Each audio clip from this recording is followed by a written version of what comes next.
هنا القاهرة إلى ربات البيوت.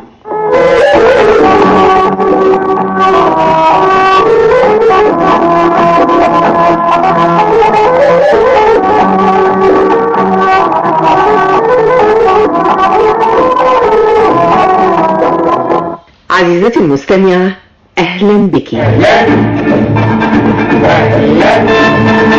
أهلا أهلا أهلا أهلا. السلام عليكم، ازيكم جميعا؟ عاملين ايه؟ يا رب تكونوا بخير، وحشتوني جدا جدا جدا. النهارده فيديو جديد وروتين جديد. لو اول مره تشوفي القناه اعملي سبسكرايب وفعلي زرار الجرس علشان يوصلك اشعار بكل الفيديوهات الجديده، وما تنسوش تعملوا لايك على الفيديو ده. بصوا بقى، مبدئيا كده قبل ما ابدا معاكم الفيديو بتاعي، بس عايزه اقول لكم حاجه.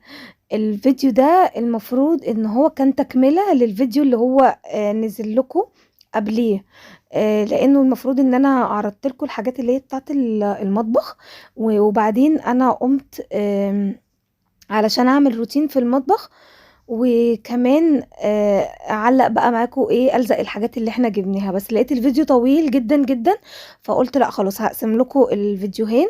الفيديو كله هعمله نصين، هخليه فيديو روتين للمطبخ، والفيديو التاني اللي هو بتاع ان انا بوريكم الحاجات وان احنا كمان بنلزقها. بس عشان اكون صريحة معاكم وللعلم، يعني محبش اضحك عليكم. فهنا كده طبعا كنت انا بعد ما وريتكم الحاجه، يعني دخلت بقى عشان اعمل روتين في المطبخ، ولقيته بقى طويل، يعني لقيت المطبخ كان عايز مجهود. عايزه اقول لكم ان انا بدات كده اشيل الاستيكر اللي هو بتاع الرخامه ده، لانه كان وحش جدا جدا، سيء يعني، من اسوأ الحاجات اللي انا عملتها، بجد وحش قوي. مع ان انا كنت متردده منه من الاول، وهو يعني بعد ما ركبته كده ندمت ان انا فعلا عملته، وانه كان عندي حق. يعني بالعكس، الرخامه اشيك بكتير من من الاستيكر، او هو كان حلو، كان مخلي شكل المطبخ حلو. بس مش عارفة بقى، يعني ممكن اجيب نوع يكون حلو، لان ده وهو اصلا بيتركب وهو بيتلزق اصلا كان بيتقطع ومش حلو خالص، وعمال كده يتجرح ووحش جدا جدا يعني. فلما تيجوا تجيبوا، حاولوا ان انتوا تجيبوا نوع كويس، ما تجيبوش كده اي نوع وخلاص. مع اني والله كنت جايباه غالي يعني بس الناس بقت بتغش، يعني مفيش حد ليه امان خالص. فابقوا خدوا بالكم وانتوا بتجيبوا. المهم ان انا بدات اشيله كده، هو اتشال وكان في حتت كده ماسكه، فعملتها بالسكينه وشلتها. وجبت بقى القرص بتاع الدهون اللي جبته من جروب امل، بتاع جرين واي. عايزه اقول لكم ان هو بجد تحفه جدا جدا. حطيت عليه كده منديل من اللي هما الالواح بتاعه الغسيل دي، حطيت عليه واحد. وبدات بقى طبعا ان انا ايه، شلت الحاجه اللي على الرخامه كلها وعملتها بالقرص اللي هو بتاع الدهون ده. وبعد كده مسحتها بفوطه مايكرو فايبر عادي. وكمان عملت الحيطه اللي هو الورق الفوم ده، سهل جدا في التنظيف وما تعبنيش خالص. كمان مع قرص الدهون بيشيل معاكي اي دهون بسهوله. فخلصت كده الجزء اللي هو بتاع الرخامه اللي الناحيه دي ده، ونضفته كده ورجعت تاني الحاجه عليه. وجيت بقى عند الجنب التاني علشان برضو اشيل الاستيكر المقرف ده. بصوا شايفين متجرح ازاي ومش حلو خالص، وحش قوي. فبدأت ان انا اشيله هو كمان اهو. وكمان برضو هنغسل بقى الرخامة بالقرص بتاع الدهون القمر ده. بجد حلوة جدا منتجات جرين واي، بجد عايزة اقولكم ان هي فرقت معايا قوي قوي. ريحتني كتير جدا في التنظيف، وبتنجز معايا، وبتوفر معايا كمان في المنظفات. بجد سهلة جدا جدا جدا، بس هي تحفة مع ألواح الغسيل. نصيحة مني للي يجيبها، لازم تجيبه مع ألواح الغسيل بجد، لأنها تحفة تحفة. كمان لازم، يعني من وجهة نظري، ان هي لازم تكون موجودة في كل بيت. جميع المنتجات، سواء فوطة تراب، سواء الفوطة بتاعة الإزاز، او الجوانتي بتاع التراب. كل الحاجات، حتى في حاجات تانية عايزة اجربها عجباني جدا برضو. فقلت كده كل فترة كده هبقى اجيب ايه منهم حاجة. فبس جبت الحاجات اللي هي المهمة، يعني اهم حاجة. حتى لو انت مش هتجيبي كل المنتجات، طب ايه الاولى ان انا اجيبه؟ اقول لك انا بقى تجيبي قرص الدهون ده اساسي، تجيبي فوطة التراب وفوطة الازاز، دول اساسيين، دول لازم يكونوا موجودين عندك. اسبونج الحمام ده رهيب بجد، لانه بصوا عايزه اقول لكم ان هو مكان الميه وكده بيعمل كده زي بقع بيضه، زي تكلسات كده، فهو بيشيلها بصراحه. فيعني الحاجات دي يعني لازم تكون هي مبدئيا كده اساسيات موجوده عندك. كمان بقى خلصت الرخامة وهنا وبرضو صبنتها بالقرص بتاع الدهون، ورجعت كده الصينية ومسحتها زي ما انتوا شفتوا كده ورجعتها مكانها. وبعد كده جيت بقى للجزء اللي هو بتاع البوتاجاز ده، كنت عايزة اغير الورق اللي هو الالومنيوم ده واغسل كده البوتاجاز، فبرضو عملته بصوا بالقرص اللي هو بتاع الدهون. حلو جدا جدا، وكل ده بلوح واحد بس من الواح الغسيل. حطيته كده عليه وشوية مية وبدأت ان انا اصبن بيه. بصوا شايفين البوتاجاز بيبرق ازاي؟ بجد حلو جدا جدا. برضو صبنته كده وبقيت ان انا انشف الصابون والميه بالفوطه فايبر عاديه جدا، فوطه عادي خالص.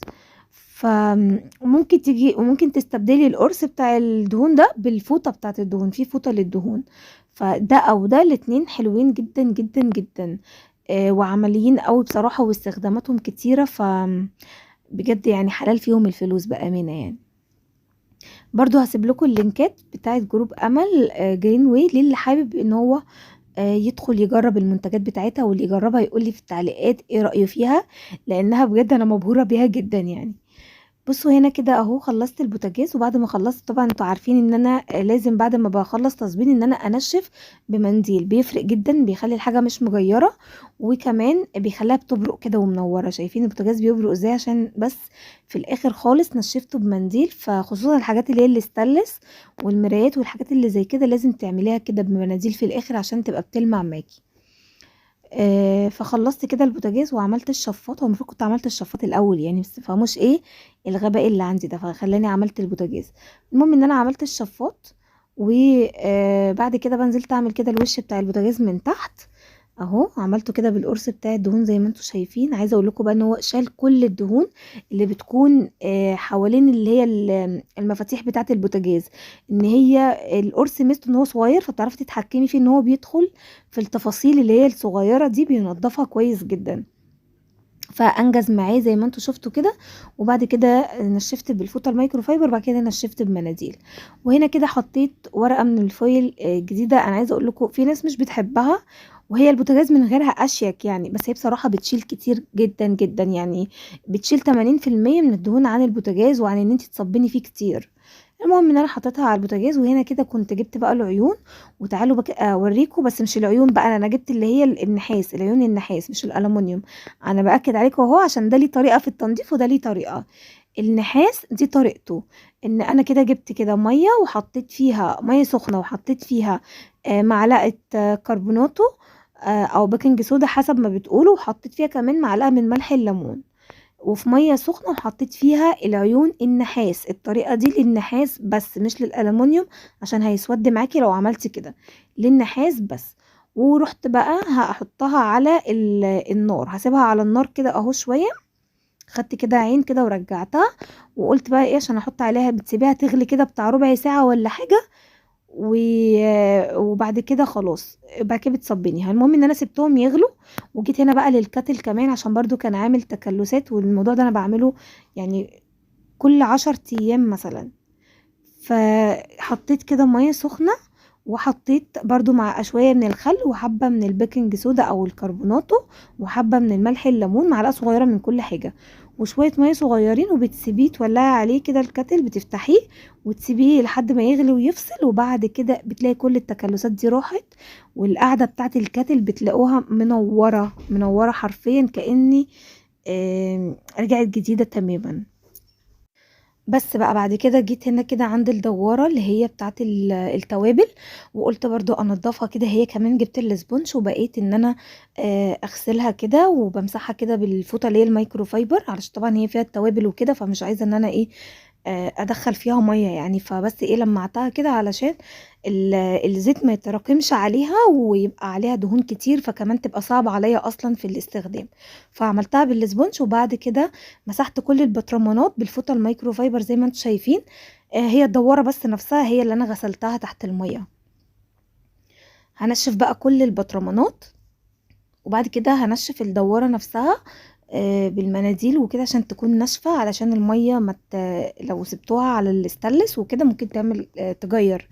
فطبعا الحاجه دي انا بحب ان انا طبعا المعها، يعني انتوا عارفين ان انا بحب ان انا اي حاجه امسحها بفوطه مبلوله، بعد كده ارجع انشفها يا بفوطه ناشفه يا بمناديل، علشان الحاجه تبقى بتلمع.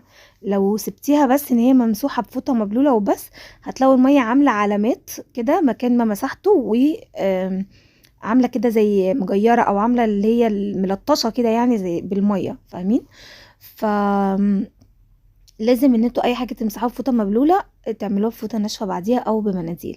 هنا كنت بوريكم كده طبعا المساحه اللي كنت جايباها من فتره دي اتكسرت، جانا كسرتها لي ست هانم يعني فجبت بقى واحده غيرها، وجبت كمان الديسبنسر بتاع الصابون ده. عايزه اقول لكم ان هو كان حلو جدا جدا، كنت بشوفه دايما على النت، بس كنت لما باجي اطلبه بلاقيه خلصان، فلقيته في سوق المقطم كده واحنا بنتمشى، فجبته هو والمساحه دي.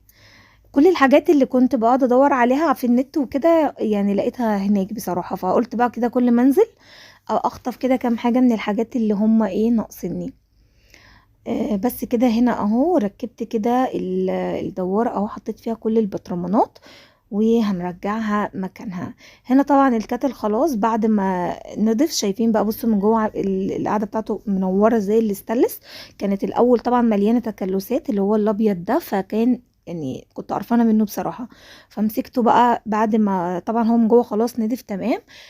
هنغسله بقى من بره عادي جدا بالاسبونشا الازاز بقى والغطا بتاعه، وكمان هغسله كمان من جوه عشان يبقى نضف 100%. فهغسله كده جامد، وبعد كده هغسله بقى بالميه، اشطفه بالميه ويبقى هو كمان خلص. بصوا بقى اهو، هناخد كده بقى لفه على المطبخ كله علشان يكون بيبرق وبيلمع. انا عاده كل اسبوع بعمل كده، يعني ده روتيني الاسبوعي في المطبخ، ويمكن انا كنت عملت لكم فيديو قبل كده برضو عن نفس الموضوع، وان انا بنظف المطبخ ازاي كل اسبوع علشان يكون دايما نظيف. هنا كده بقى جبت الديتول اللي هو منظف الاسطح ده، انا عايزه اقول لكم ان انا ما بستغناش عنه، بحبه جدا.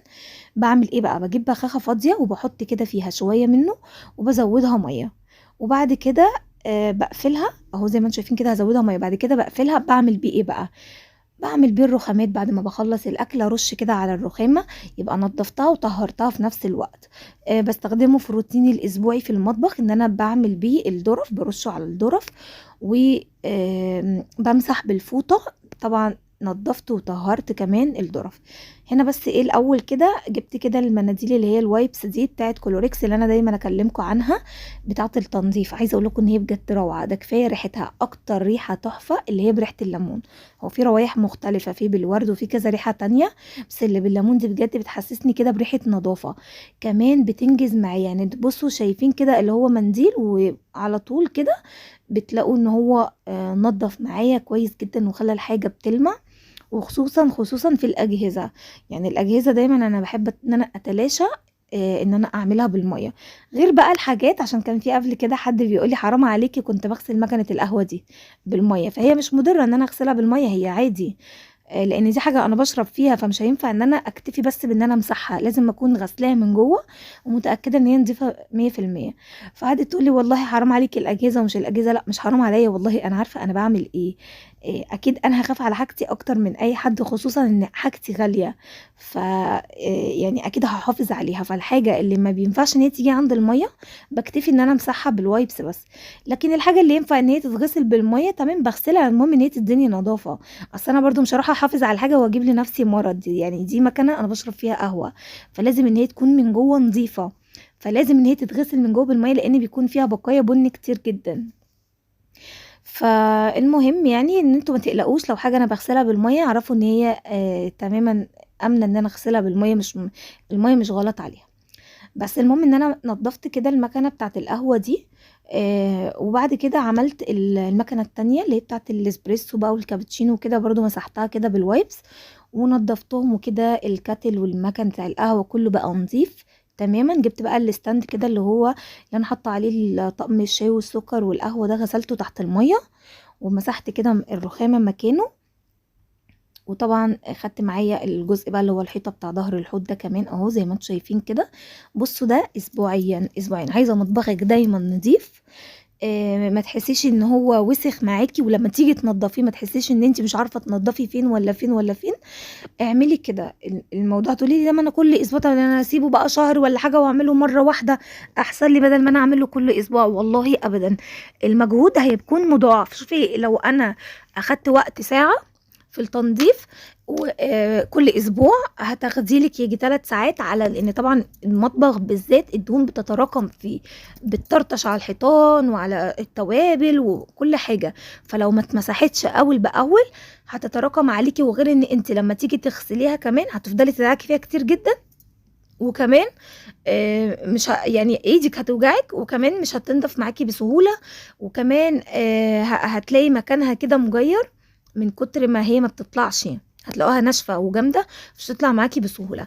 لكن لو ايدك في المطبخ كده على طول يا ستي، كل 10 ايام، مش هقولك كل اسبوع، كل 10 ايام لازم تعملي كده. اللي هو بصي الحاجات كده تدوري عليها كده الحيطان بفوطه كده مبلوله وكلوركس جل او اللي هو المطهر ده، او يا ستي ابسط حاجه عشان في ناس تقولك الحاجات دي غاليه ما بقدرش اجيبها، صابون مواعين عادي البريل دوت، بخاخه وحطي فيها شويه بريل وحبه ميه ورشي وامسحي بفوطه مبلوله الحيطان، هتلاقيها بتبرق معاكي من غير بقى دعك ومن غير سلك ومن غير الكلام ده كله.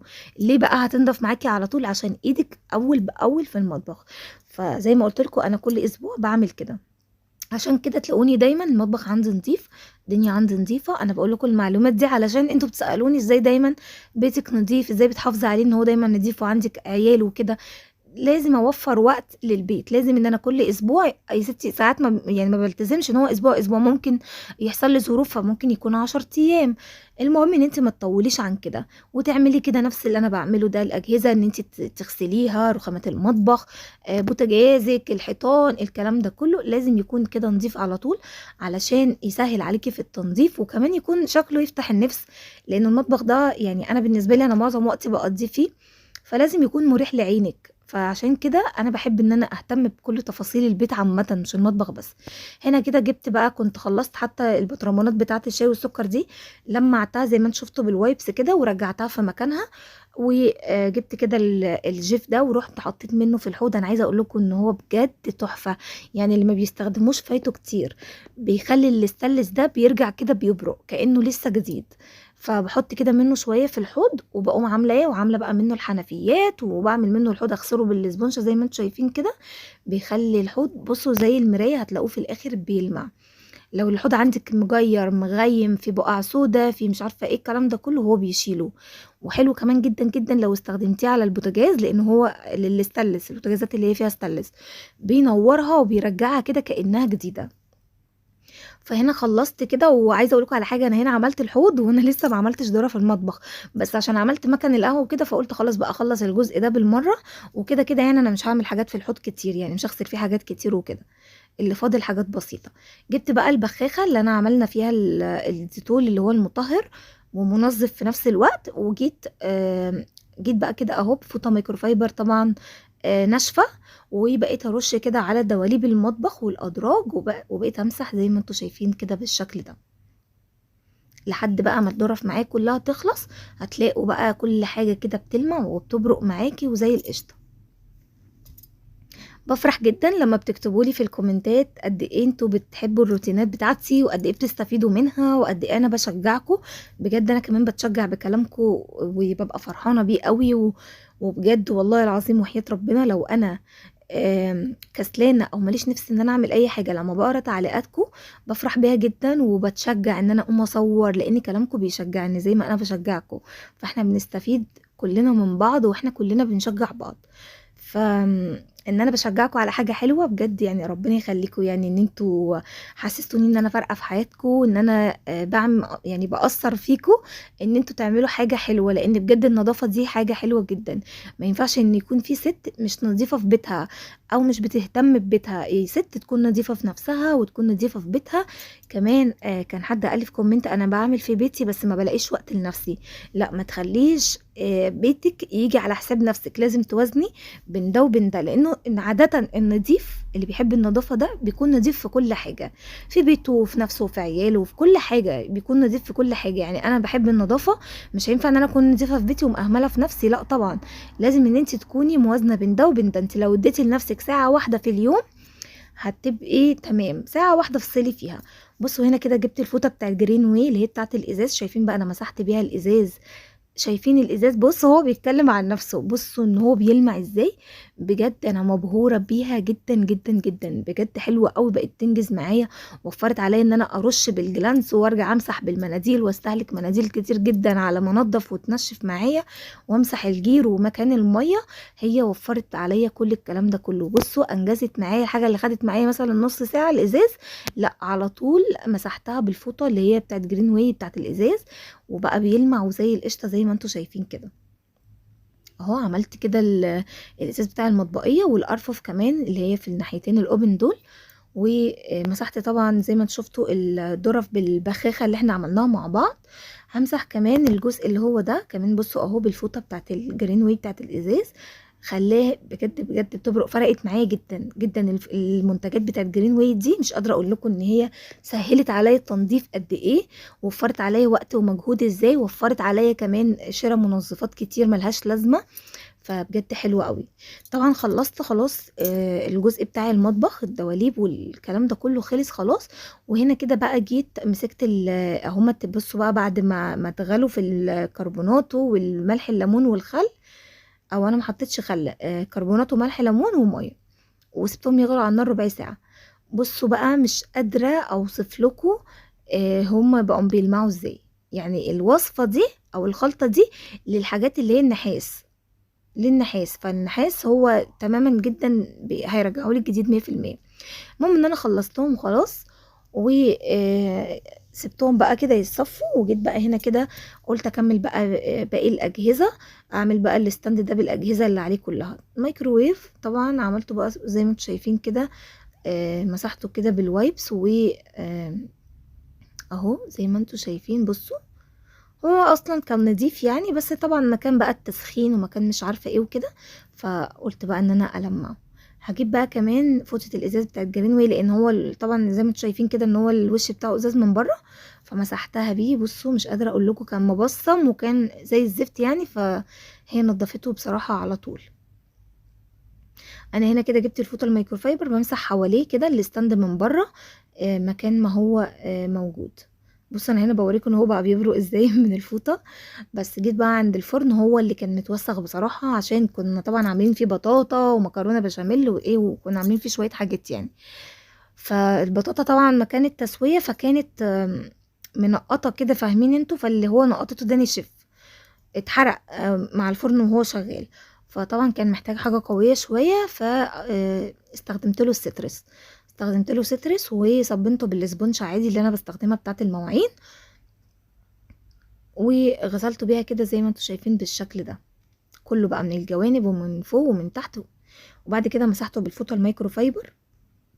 بصوا بقى بيلمع ازاي. برضو السترس من الحاجات اللي كلمتكم عنها كتير، اللي بينجز تماما، يعني اي حاجه دهون صعبه وكده برضو بينجز معاكي حلوه قوي.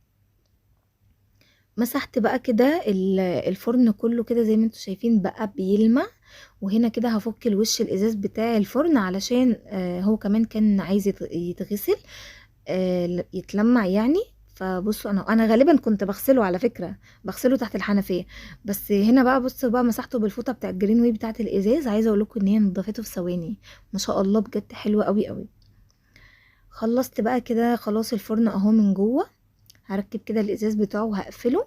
هنلمع بقى من بره لان هو كمان من بره ازاز زي ما انتم شايفين، فهلمعه هو كمان بالفوطه بتاعه جرين واي. وهنا الجزء اللي هو الاستانلس ده مسحته بالفوطه الميكروفايبر عادي. هنركب بقى كده المشتقات بتاعته. هنا كانت الشبكة طبعا مكان البطاطا، فبرضو كانت متوسخة فغسلتها. طبعا انا بصوا بقى اول باول ايدي ازاي في الحاجة، فلو سبتها بقى مرة على مرة هتلاقي بقى الدهون اللي فيها دي مسكت فيها ومش تطلع معاكي ابدا، مهما تغسلي فيها هتلاقوا في سواد كده على الشبكة ديت، مش تنضف معاكي خالص. لكن طول ما انتي ايدك في الحاجة اول باول كده هتفضل معاكي حاجتك جديدة العمر كله، لانه بجد احنا دلوقتي بقينا في زمن صعب. يعني اللي بيشتري جهاز الله يكون في عونه، يعني مش كل يوم هنشتري جهاز، فلازم ان احنا نحافظ على حاجتنا. فطول ما انتي منضفة حاجتك على طول، طول ما حاجتك هتفضل معاكي، اولا عمرها هيطول، هتفضل معاكي فترة كبيرة جدا من الزمن يعني، وكمان هيكون شكلها دايما جديد. طول ما انت محافظة عليها، تهملي فيها سنة والتانية وهتقومي رامية وهتبقي عايزة تجيبي غيره. فحرام، الحاجة غالية، فاحنا نحافظ على حاجتنا وننضفها. طبعا انا خلصت وغسلت طبق الميكروويف كمان، وجيت بقى هنا كده عند التلاجة بالوايبس، ورحت مسحة التلاجة. انا عايزة اقولكم ان هي من جوه نظيفة يعني، فمسحت كده الباب بتاعها من بره بالوايبس بتاعت كولوريكس اللي انا لسه موريها لكم. وهنا كده كان خلاص همسح بقى الارض. شلت كده المشاية اللي في الارض، وهكنس بقى الارض الاول بالمقشه. لم بس كده اي تراب فيها او اي حاجه واقعه، هنلمها بقى كده بالمقشه والفرشه والجروف. وبعد كده هنجيب بقى الجردل الموب بتاعنا القمر ده، محطوط فيه طبعا كلوركس جل، ومحطوط فيه جنرال. اهو هنلم التراب بس كده. كده تمام جدا جدا. هنمسح بقى الارض زي ما انتوا شايفين كده، ده بيتمسح عادي مفيهوش اي مشكله خالص خالص، واحسن من اللي بيتلزق بكتير. انا قلت لكم قبل كده بلاش اي حاجه تتلزق في المطبخ، لان المطبخ اكتر مكان معرض للميه، فما ينفعش ان احنا نجيب حاجات ونلزقها فيها هتعمل عفونه تحتيه. لكن ده انا لو عايزه اشيله كله هشيله عادي، ده مفروش زيه زي السجاده، فاهمين؟ على فكره ده بيتلزق، بس انا اللي مرضتش الزقه. المهم ان انا مسحت الارض وسبتها ان هي تنشف، وبعد كده رحت بقى فرشه المشايه تاني. وطبعا هي نظيفه يعني، بس انا كمان ايه، بس مسحت الارض بس ورحت فرشاها تاني. وهنا كده كنت نسيت اعمل غساله الاطباق من بره، انا كنت حاطه فيها اصلا مواعين بتتغسل، ورحت مسحها بالوايبس بس اللي هي بتاعت كلوريكس دي من بره. وهنا كده كنت ركبت بقى الورق الفويل بتاع البوتاجاز والعيون بتاعته زي ما انتوا شايفين اهو. بصوا بقى كده بقى المطبخ خلص خلاص وبقى زي الفل. بصوا بقى شايفين شكله بقى قمر ازاي. عايزه اقول لكم ان الحاجات اللي على التلاجة دي بجد ادت منظر حلو قوي كده للتلاجة، وفرقت معايا يعني اهو. بصوا بقى كل حاجه بقت بتلمع ازاي. اي ديكور بسيط بيدي تغيير للمكان، وبيدي كده روح جديده وجو جديد. بصوا البوتاجاز بقى بيبرق ازاي، شايفين؟ والعيون اللي هي النحاس دي رجعت كأنها جديده بالظبط اهو. كمان التابلو بتاع الاذكار الصباح والمساء دي فرق كمان معايا قوي بجد في النفسيه. بصوا شايفين كل حاجه نطفت وبقت بتبرق ازاي يا بجد. شامين ريحه النظافه؟ دايما كل فيديو اقول لكم كده، شامين ريحه النظافه. مش قادره اقول لكم على ريحه النظافه والله، مش رشه اي معطرات ولا اي حاجه، بس ريحه بس التنظيف والصابون والحاجات اللي احنا استخدمناها. بس ريحه النظافه بس في حد ذاتها بجد فارقه جدا جدا في المكان. ده كان الفيديو بتاعي، يا رب يكون عجبكم. هتوحشوني جدا جدا لحد فيديو